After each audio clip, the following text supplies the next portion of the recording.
नाम के एक गांव में केशव नाम का एक लड़का रहता था। केशव अपने चाचा चाची के साथ रहता था क्योंकि बचपन में ही उसके माता पिता की मृत्यु हो गई थी। केशव के चाचा का नाम धन्नू था, जो काफी खड़ूस और गुस्सैल वाला आदमी था। पकड़ के दिखाओ, मैं इतनी आसानी से हाथ नहीं आने वाला। रुक जा केशव, मैं हार मानता हूँ, बस अब और नहीं दौड़ सकता। तब तो बड़ी बड़ी डींगे मार रहा था, अब क्या हुआ? हार मानता हूँ यार, अब नहीं दौड़ सकता। आओ बच्चे आओ, ठंडी ठंडी कुल्फी खाओ। वो देखो कुल्फी वाले भैया, मैं तो चली कुल्फी खाने। हाँ मैं भी, चल ना केशव, दोनों साथ मिलकर ठंडी ठंडी कुल्फी खाएंगे। वो सब तो ठीक है, लेकिन मेरे पास कुल्फी खरीदने के पैसे नहीं हैं। कोई बात नहीं यार, तेरे पैसे मैं दे दूंगा, अब तो चल। ऐसे अच्छा नहीं लगता, दोस्ती में ये सब नहीं सोचा करते। चल अब साथ मिलकर ठंडी ठंडी कुल्फी खाते हैं। तीनों दोस्त कुल्फी के ठेले के पास चले जाते हैं। आओ बच्चों, कौन सी वाली कुल्फी दूं? भैया 3 10 वाली दे दो। 3 कुल्फी कौन खाएगा गुड़िया? एक मैं खाऊंगी, एक रमन और एक केशव। अच्छा अच्छा। तीनों दोस्त बड़े चाव के साथ कुल्फी खाने लगते हैं। केशव भी कुल्फी खा ही रहा होता है, तभी उसकी नजर उसके चाचा पर पड़ती है, जो काफी गुस्से से उसकी तरफ ही आ रहे होते हैं। कामचोर कहीं का, सुबह से यहाँ खेल रहा है? नहीं पिताजी, बस थोड़ी देर पहले ही आया हूँ। पहली बात तो मैं तेरा पिता नहीं हूँ, दूसरी बात झूठ बोलना बंद कर। क्या हुआ धन्नू, क्यों मासूम बच्चे पर अपना गुस्सा निकाल रहा है? काका आप तो चुप ही बैठो, ये मेरे घर का मामला है, और तू घर चल, आज तेरा इलाज करता हूँ। धन्नू केशव को मारते मारते घर तक लेकर जाता है। मुझे तो कभी कभी केशव के चाचा पर बड़ा गुस्सा आता है। अब किया भी क्या जा सकता है बिटिया? क्यों रे कामचोर, कहाँ गया था अभी तक? खेलने गया था थोड़ी देर। अरे बेवकूफ, अगर तू खेलने जाएगा तो घर का काम कौन करेगा? यहाँ कोई मुफ्त की रोटियां नहीं मिलने वाली, काम करेगा तभी खाना मिलेगा, समझा? आज के बाद बिना पूछे घर से बाहर निकला तो तेरी टांगे तोड़ दूंगा। ऐसा कहकर दोनों वहाँ से चले जाते हैं।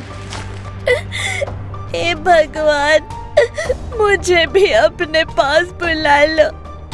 ये लोग बहुत गंदे हैं, हमेशा मुझे मारते रहते हैं। केशव के चाचा और चाची आए दिन उसे मारते और उस पर काफी जुल्म करते थे। वह उसे खाना भी नहीं देते थे। एक दिन गांव वालों ने मिलकर पुलिस को बुला लिया। फिर इंस्पेक्टर साहब, मैंने तो खुद अपनी आंखों से कई बार इन लोगों को केशव के ऊपर जुल्म करते हुए देखा है। अरे मौसी, ये आप क्या बोल रही हो? केशव तो मेरा अपना बच्चा है, भला मैं उसे क्यों मारूंगा? हाँ मौसी, केशव के माता पिता नहीं है तो क्या हुआ, हमने उसे अपने बच्चे की तरह पाला पोसा है। तुम दोनों को देखकर ऐसा लग तो नहीं रहा है। पुलिस अंकल, आप खुद केशव से ही पूछ लीजिए। हाँ ये सही रहेगा। केशव बेटा, तुम्हें अपने चाचा चाची से डरने की जरूरत नहीं है, जो सच है वो बताओ। नहीं पुलिस वाले अंकल, ऐसी कोई बात नहीं है, मेरे चाचा चाची तो बहुत अच्छे हैं। बेटा, डरने की जरूरत नहीं है, पुलिस को सब सच सच बता दे कि कैसे ये दोनों तेरे ऊपर जुल्म करते हैं। हाँ केशव, तो चिंता मत कर, हम सब तेरे साथ हैं। हाँ, हम सभी गांव वाले तेरे साथ हैं, तुझे इन दोनों से डरने की जरूरत नहीं है। गांव वालों के लाख कहने पर भी केशव अपना मुंह नहीं खोलता है। कोई सबूत ना होने के कारण पुलिस उन दोनों को छोड़ देती है। सही किया तूने, जो अपनी जबान नहीं खोली। हाँ, अगर गलती से भी तूने पुलिस को हमारे बारे में बता दिया होता तो हम दोनों तुझे चमड़े की बेल्ट से मारते।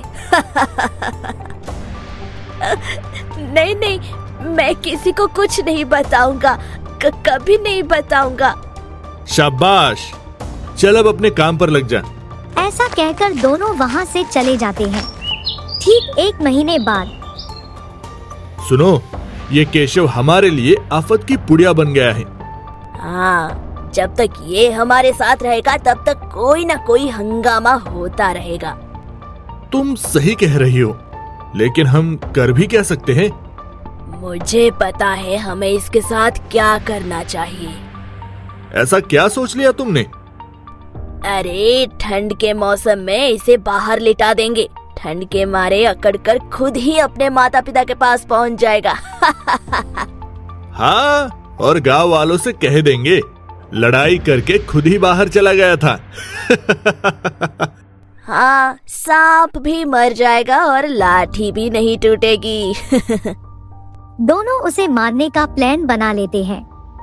ठीक 1 महीने बाद जब कड़कड़ाती ठंड पड़ रही होती है, तब वह दोनों केशव को बाहर सुला देते हैं।